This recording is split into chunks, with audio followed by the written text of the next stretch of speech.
พายุลูกเห็บถล่มเมืองลำปางไฟดับ5 ชั่วโมงมีพายุลูกเห็บและมีลูกเห็บตกบริเวณพื้นที่บ้านหนองหลงแต่มีขนาดเล็กประมาณมะเขือพวงฝนกับลมแรงเริ่มขึ้นกันตอน2 ทุ่มนะฮะก่อนจะเกิดไฟดับ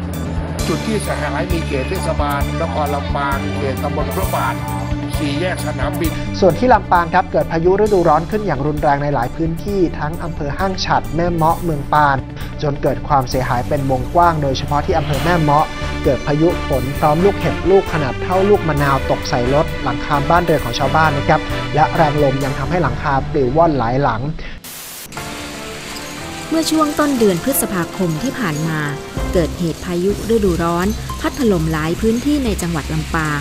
โดยอำเภอแม่เมาะเองก็ได้รับผลกระทบอย่างหนักทั้งจากลมพายุฝนและลูกเห็บทำให้บ้านเรือนเสียหายและชาวบ้านได้รับความเดือดร้อนหมู่บ้านศพเตินและหมู่บ้านศพปาดตำบลศพปาดถือเป็น2 พื้นที่ที่ได้รับความเสียหายสูงสุดจากเหตุการณ์พายุฤดูร้อนที่เกิดขึ้นในวันที่4และ5พฤษภาคมโดยมีบ้านเรือนเสียหายรวมกันกว่า40หลังคาเรือน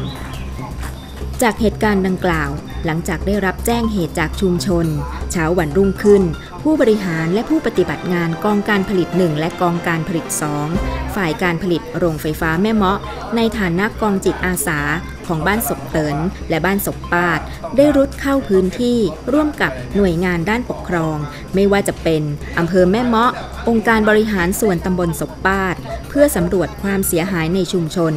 โดยพบว่าบ้านเรือนของชุมชนเสียหายหลายหลังจากลูกเห็บและลมพายุโดยกฟผ.แม่เมาะได้เข้าไปเติมเต็มการช่วยเหลือในส่วนที่เกินกำลังในพื้นที่โดยสนับสนุนเครื่องจักรหนักช่วยยกต้นไม้และเสาไฟฟ้าที่หักโค่นตลอดจนการลงแรงช่วยกันของผู้ปฏิบัติงานจิตอาสา